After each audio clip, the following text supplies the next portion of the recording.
when the Franks moved out of Jerusalem to take the cities of Syria, they promised the Bishop of Pisa large rewards if he would assist them. He agreed to their request and stirred up 2 others who dwelt on the coast to do the same, and then without any delay equipped biremes and triremes and dromones and other fast-sailing ships amounting to 900 and sailed forth to meet them. He detached a number of the ships and sent them to pillage Corfu, Leucas, Cephallenia, and Zakynthus. On hearing this, the emperor ordered ships to be furnished by all the countries under the Roman sway. He had a number built in the capital itself, and would at intervals go round in a monoreme and instruct the shipwrights on how to make them. As he knew that the Pisans were skilled in sea warfare and dreaded a battle with them, on the prow of each ship he had a head fixed of a lion or other land animal made in brass or iron, with the mouth open and then gilded over, so that their mere aspect was terrifying. And the fire, which was to be directed against the enemy through tubes, he made to pass through the mouths of the beasts, so that it seemed as if the lions and the other similar monsters were vomiting the fire. In this manner, then, the ships were prepared. He next sent for his general, newly returned from Antioch, and gave him these ships and named him their supreme head. They left the capital in the course of the month of April and sailed to Samos with the Roman fleet. There they disembarked and hauled the ships up on land in order to make them stronger and more durable by tarring them over. When the Pisans caught sight of them, they speedily arranged their fleet in battle order and whetted their minds as well as their swords for the fray.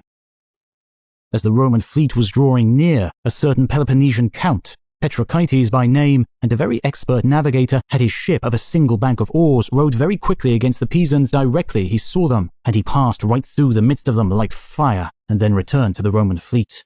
The Roman fleet, however, did not venture upon a regular sea battle with the Pisans, but made a series of swift, irregular attacks upon them.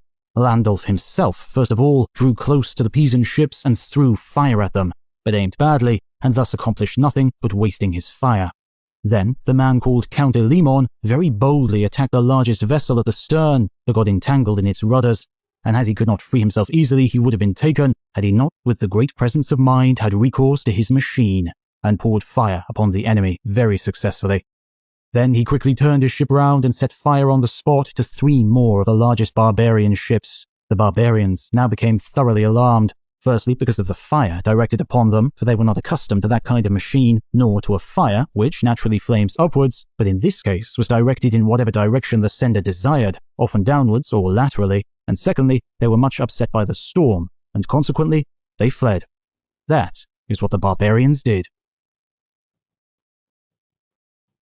The Indians were already moving forward in search of us. When we came up with them, every one had a large bunch of feathers on his head, a cotton cuirass on, and their faces were daubed with white, black, and red colours. Besides having drums and trumpets, they were armed with huge bows and arrows, shields, lances, and large broadswords. They had also bodies of slingers, and others armed with poles hardened in the fire. The Indians were in such vast numbers that they completely filled the bean fields, and immediately fell upon us all sides at once, like furious dogs. Their attack was so impetuous, so numerous were the arrows, stones, and lances with which they greeted us, that above 70 of our men were wounded in no time, and one, named Saldania, was struck by an arrow in the ear and instantly dropped down dead.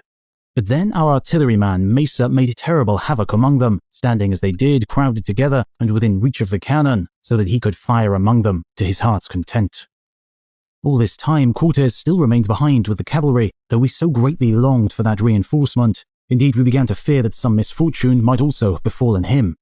I shall never forget the piping and yelling which the Indians set up at every shot we fired, and how they sought to hide their loss from us by tossing up earth and straw into the air, making a terrible noise with their drums and trumpets, and their war whoop. In one of these moments, Cortes finally came galloping up with the horse. Our enemies, being still busily engaged with us, did not immediately observe this, so that our cavalry easily dashed in among them from behind, and when we, who were already hotly engaged with the enemy, spied our cavalry, we fought with renewed energy. The Indians, who had never seen any horses before, could not think otherwise than that horse and rider were one body. Quite astounded at this, to them, so novel a sight, they quitted the plain and retreated to a rising ground. After this, we bandaged the wounds of our men with linen, which was all we had for that purpose. Those of our horses we dressed with melted fat, which we cut from the dead bodies of the Indians. Our swords had done the most carnage among them, though many were killed by our cannon. The fighting lasted for about an hour, and our enemies maintained their ground so well that they did not quit the field of battle until our horse broke in among them. Cortez, who profited by every circumstance, said smilingly to us, "It appears to me, gentlemen, that the Indians stand in great awe of our horses, and imagine that these and our guns alone fight the battle. A thought has just struck me which will further confirm them in this notion. You must bring here the mare of Juan Cedeño, which foaled on board a short time ago, and fasten her here where I am now standing. Then bring me also the stallion of the musician Ortiz, which is a very fiery animal and will quickly scent the mare. As soon as you find this to be the case, lead both the horses to separate places, that the caziques may neither see the horses nor hear them neigh, until I shall be in conversation with them." All this was accordingly done. He likewise ordered our largest cannon to be heavily loaded with gunpowder and ball. And so a little after midday, 40 caziques arrived in great state and richly clothed according to their fashion. They saluted Cortez and all of us, perfumed us with their incense, begged forgiveness for what had happened, and promised to be friendly for the future. Cortez answered them by our interpreter Aguilar, reminding them with a very serious look how often he had wished them to make peace with us, and how, owing to their obstinacy, we were almost upon the point of destroying them with the whole of the inhabitants of this district. We were vassals of the mighty king and lord the Emperor Charles, he further added, who had sent us to this country with orders to favor those who should submit to his imperial sway. If, however, they did not so, the tepostles, so the Indians called our cannon, would be fired off, which were already embittered against them in some measure on account of the attack they had made upon us. Cortez at this moment gave the signal for firing our largest cannon. The report was like a sudden clap of thunder, the ball whizzing along the hills, which could be distinctly heard as it was midday and not a breath of air stirring. The caziques, who had never seen this before, appeared in dismay and believed all Cortez had said, who, however, desired Aguilar to comfort and assure them he had given orders that no harm should be done to them. But at this moment, the stallion was brought and fastened at a short distance from the spot where Cortez and the caziques were holding the conference. As the mare was likewise near at hand, the stallion immediately began to neigh, stamp the ground and rear itself, while its eyes were continually fixed on the Indians who stood in front of Cortez's tent, as the mare was placed behind it. The caziques, however, thought the animal was making all these movements against them, and appeared greatly agitated.